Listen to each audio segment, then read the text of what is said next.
Target point chapter 4 સૂરજમુખીના ફૂલો. આપણને ખબર છે કે સૂરજમુખીના ફૂલો પોતાનું મુખ સૂરજ તરફ રાખે છે અને સૂર્યની સામે જોઈ હસતા રહે છે.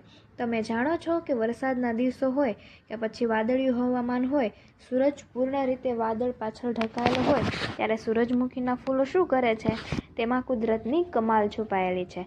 સૂરજ ઢંકાયેલો હોય ત્યારે સૂરજમુખીના ફૂલો એકમેકની સામે ફરી જાય છે અને ખીલે છે.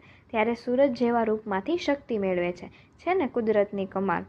આપણે જે સૂરજમુખીના ફૂલો જો હોઈએ તેમ વિચારીએ તો આપણા જીવનમાં કોઈને કોઈ કેન્દ્રમાંથી આપણે ઉર્જા મેળવીએ છીએ અને તે આપણને ખીલવે છે. વાદળિયા હવામાનની જેમ જીવનમાં પણ મુશ્કેલી, ઝઘડા, અહમનો ટકરાવ, બેઈમાની, વિશ્વાસઘાત જેવા અનેક વાદળો છવાય છે. આવા દુઃખભર્યા દિવસોનો સામનો બધાએ ક્યારેક ને ક્યારેક કરવો પડે છે. જ્યારે આપણને શક્તિ અને ઉર્જા આપતો સૂર્ય વાદળ પાછળ ઢંકાઈ જાય ત્યારે આપણે શું કરીએ છીએ? આપણે દુઃખી થઈએ છીએ, હિંમત હારી જઈએ છીએ, નાસીપાસ થઈને હથિયાર હેઠા મૂકી દઈએ છીએ. કુદરત આપણને સૂરજમુખીના ફૂલોના માધ્યમથી એક સરસ વાત શીખવાડે છે.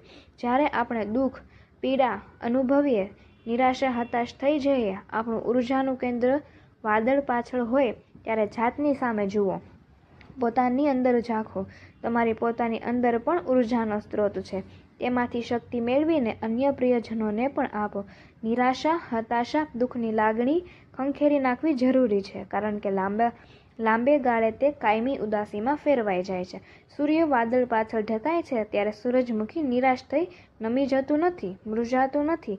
સૂરજ ફરી આવે તેની રાહ જોતું ઉદાસ રહેતું નથી. પોતાની આંતરિક શક્તિ પ્રકાશિત કરીને બીજાને આપે છે. બધા એકમેકની સામે રહીને ખીલે છે. પરેશાનીમાં આંતરિક શક્તિ પ્રકાશિત કરો અને ખીલતા રહો, મુસ્કુરાતા રહો.